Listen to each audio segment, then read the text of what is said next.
Alrighty, so I know it's been quite a while since my last video. It's been a couple days, and the main reason for that was because I was trying to perfect my Akaza. As we can see here, it doesn't have the best stats, but this is a Monarch Akaza with a Z damage, SSPA, and only an A in range. Here are the decimals if you would like to see that.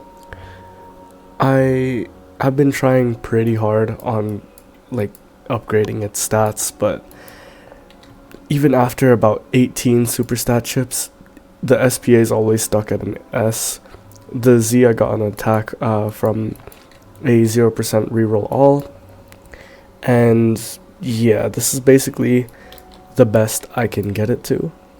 If you saw my last video, I ended up getting Monarch on a very lucky roll from my Akaza, which those trait rerolls came from the boss event here. So yeah, I'm basically just going to be showing you how much damage he can do and what is the best for him. Alright, so starting off in the infinite, usually what I do is when I press start, 1, 2, 3 speed cards and a Takarada, upgrade 1 speed car as well, and that gives me just enough to be able to place my Akaza as well. This isn't an ideal placement, honestly, which I'm probably going to change that in a little bit, but actually I'll do it right now. There we go. So it's about 1300 on placement, and he gets about 11.85k damage. This is with my Haruka Rin, which is going to be there for the whole time, and then I will sell her at the very end to show you what his true potential of his damage can be. So on his second upgrade, he does get the collapse ability, which is just a bigger circle AoE, and these are his stats. Once again with Haruka Rin, it's been about maybe 4 waves with him.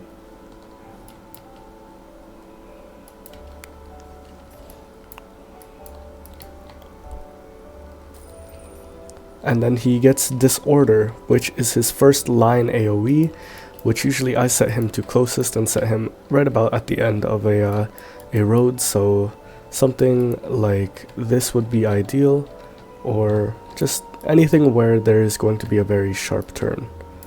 So once again, sort of like this, very long line of a road, he would be perfect sitting right here, set to closest so that he would just push and punish everything through here. At upgrade 8, which you do not get unevolved, is Compass Needle, which is his ability, and as you can see it says damage and range, you get plus 33%, and you're immune to stun while Compass Needle is active. And then for almost $12,000 you can get Annihilation, which sets him to a newer kind of AoE, which anything from where he hits and forward will be hit, which is why it's better for him to be closest instead of last. So here you can see that I will set him to last, and instead of being able to hit these things up front, he's going to only be hitting up here, and he completely misses these guys. So in my opinion, it is best to have him set to closest, so that he can still technically be at a line AoE unless you're looking for something specific. And he does around 64k damage on his max. It doesn't really seem like Haruka Rin's doing all that much anymore, so it does seem to be that 64k is his max. However, with Compass Needle here, his max appears to be around 82,000 damage, which I will put on screen what I've seen him do at max capacity, because one of his unit passives is reduces time of status ailments by 33%, and you gain 11% damage with each attack received. So I do know that enemies like Frieza do attack some units every now and then, or units like in the double raid dungeon, or double dungeon story mode, and I've seen him do upwards of 100,000 damage, which is pretty nice. Once again, this is him about maxed with a max Haruka Rin, like with her passive maxed out.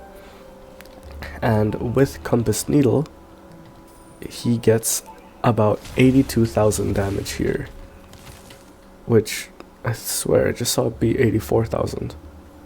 Maybe I'm high. Anyways, as for Haruka Rin, if I just sell her here, he goes down to about 72,000 damage.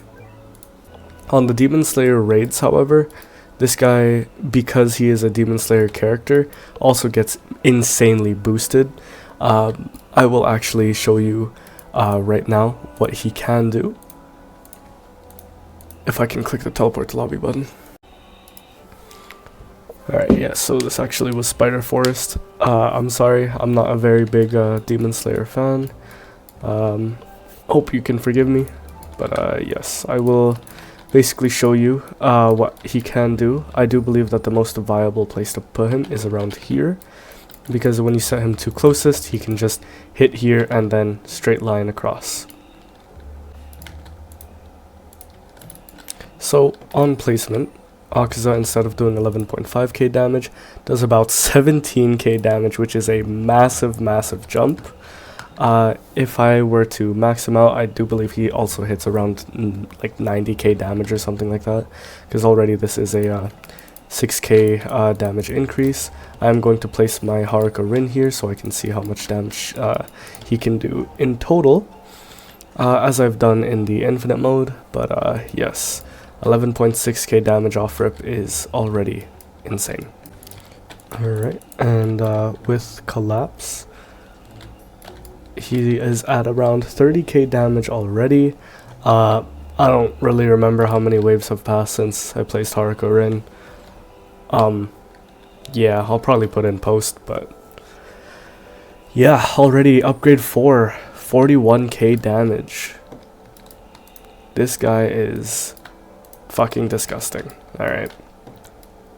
He makes farming for Rengoku a complete breeze, and if you were paying attention during the beginning, where I showed off my inventory, I have about 3 Rengokus, of which I know isn't really that many, but hey, 3 is 3.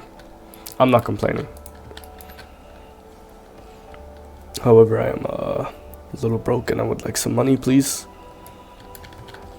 Please, game. Please go faster. Thank you. And yeah, here we go with my line AoE upgrade 5. It's about 47k damage. Yeah, this guy is, once again, I don't really know how else to tell you this other than he is busted. This is also, once again, a 4 placement unit, so he doesn't really gain that much value from getting Monarch. But nonetheless, it is still an increase in value. Here we are with Compass Needle, which gives me about 64k damage. With Compass Needle activated, 77k damage, which already is more than what I had originally from just Infinite in general. And as I hit wave 15 here, I am going to get my Annihilation, which once again is a really new and unique type of AoE. And once again, his damage, utterly disgusting. Without Compass Needle, 86k. On max upgrade, 92k damage. This guy is disgusting. Alright. There are definitely other units that benefit more from unique, and this guy definitely does benefit more from an ethereal trait. However, I'm not complaining. I'm never going to complain. A unique is a unique. That's my first one I've ever gone, even in anime adventures. So yeah, with the addition of Compass Needle here, from 92k damage to 110k damage, without Haruka Rin, it is still 100k damage. Wow, this guy, 100k damage on his own territory, without Haruka Rin, and using his Compass Needle, only with a Z damage and an S and SPA.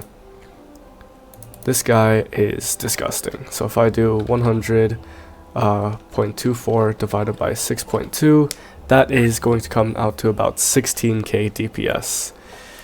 Jesus fucking Christ. Alright, there's not much else to say. Without his Compass Needle, 82k damage. With his Compass Needle, 100k damage. This guy is not something to be messed with. This is a Monarch Akaza. He's the most viable on shorter term runs, I guess, if you want to call it that.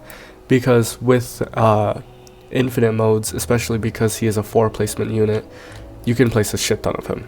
Also because his Compass Needle is separate for each Akaza, so you can have like 4 Akazas all using Compass Needle, getting a shit ton of damage.